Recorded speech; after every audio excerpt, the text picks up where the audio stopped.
It's week 3 of Netflix's The Circle. It's the finale. We're going to get to find out who the winner's going to be. I'm still not even sure how they're going to determine a winner in this show since they just keep on adding more people. And who knows if they're going to add more people this week too. It's crazy. Just like the ending last week where we saw Sean just about to reveal her big secret to Chris, Sammy, and Rebecca. And we all know Sean was catfishing. Sean picked this tall, lean, slender, beautiful model to be her persona. She got on the show, got interacting with everybody, and had the realization like, no, it's not true to me. It's not true to everybody else if I'm not being myself. So she reveals a picture of herself to Chris, Sammy, and Rebecca, and they were so happy to have that experience of Sean sharing that with them. And it was just a great moment between those four, which oddly enough led to immediately a crazy moment where Rebecca had to choose to save somebody. But we'll just get to that in a minute, because we went from that, Sean revealing her secret, to the ratings. The ratings were presented a little bit different this week. They said whoever gets the bottom is blocked. Instant block. So we have Rebecca and Shoebomb at the top, and you know they're thinking, great, we're safe. And we get down to the bottom and it's Bill. I mean, nobody talked to Bill, nobody interacted with Bill, nobody had a relationship with Bill, so we weren't too surprised that Bill went home. As much as Bill would like to say that everybody's being fake and shady on the circle, well, Bill, you were there like a day. You didn't talk to anybody. You didn't make any friends. You got rated at the bottom. Then immediately after that, there was another alert. Shoebomb and Rebecca did have to decide who to send home. They go through the list. All the oldies but goodies were all still staying. Chris, Sammy, Joey, you know, they're in. They're staying. The initial 5, they're good to the end.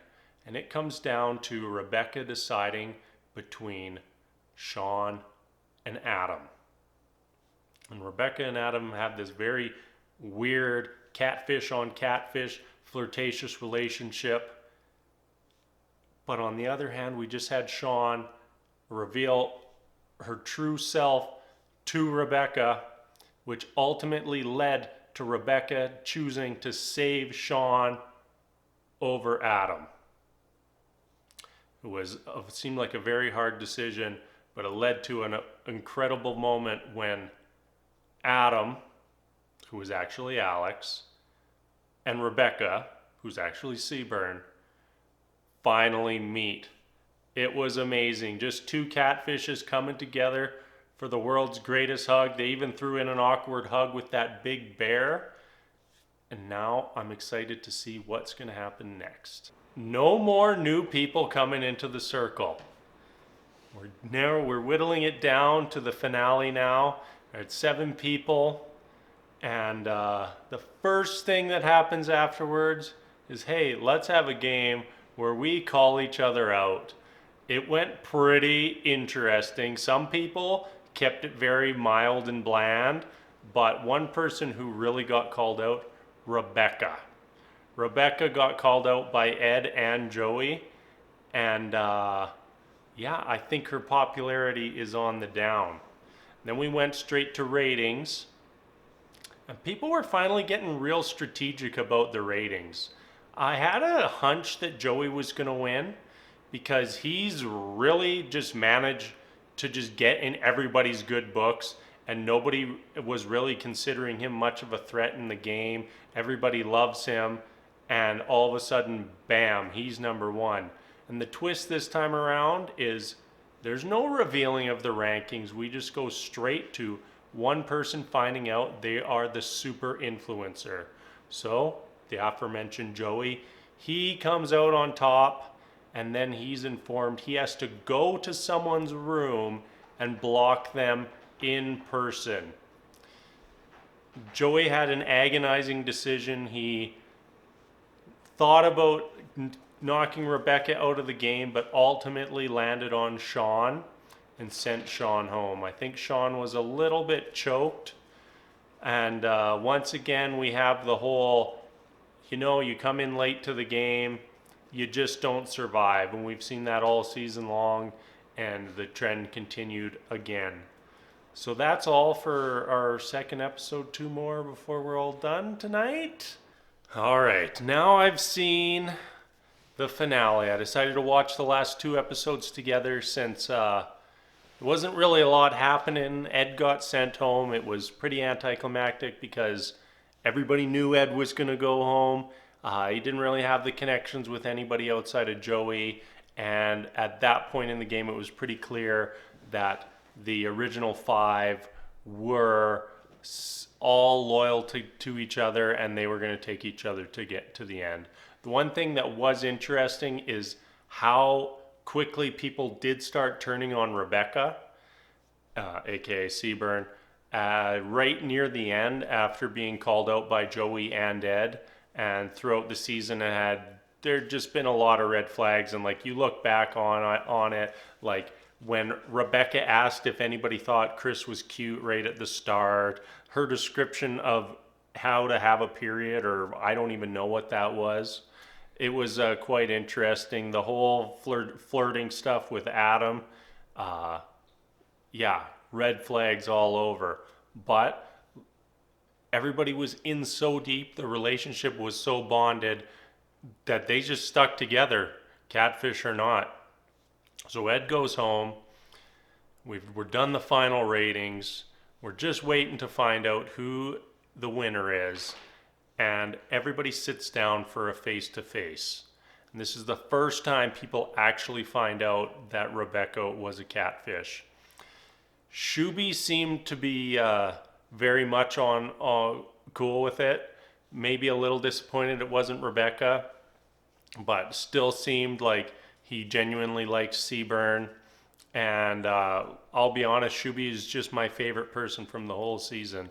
The one person who came into the social media reality TV show saying, I don't use and I don't like social media. And you know what? He made it to the final just by being himself, and I loved it. But anyways, back to the final face-to-face. And it got a little awkward when especially Sammy, Chris, and Joey were very much, I'm so glad that everyone was real.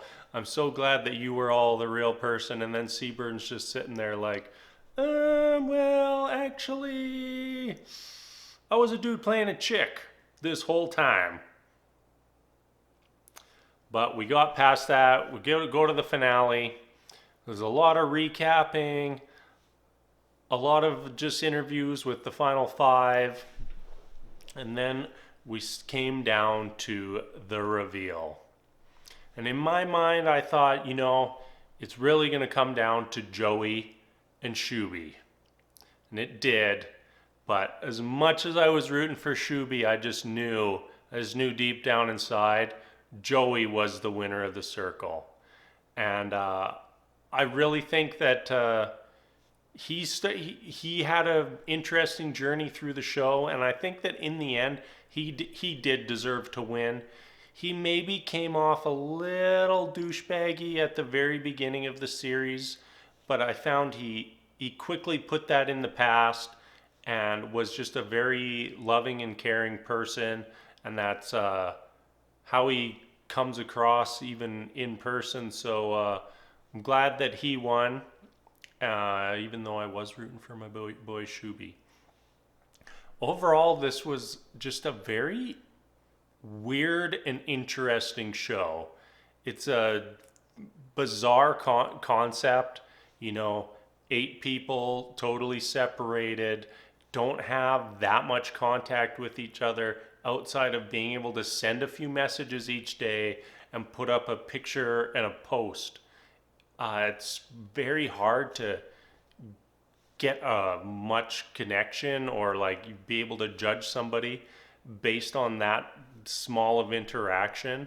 And it was interesting to see how the game and the interactions evolved over the season. It started out very much as that you're hot, you said the right things on your post, so I'm going to put you at the top. And then as the season progressed, it got more to, I have a connection with you. I think you're a great person, so I'm going to put you at the top. Like for Shubham, we saw him 8th place at the beginning. First rankings, 8th place.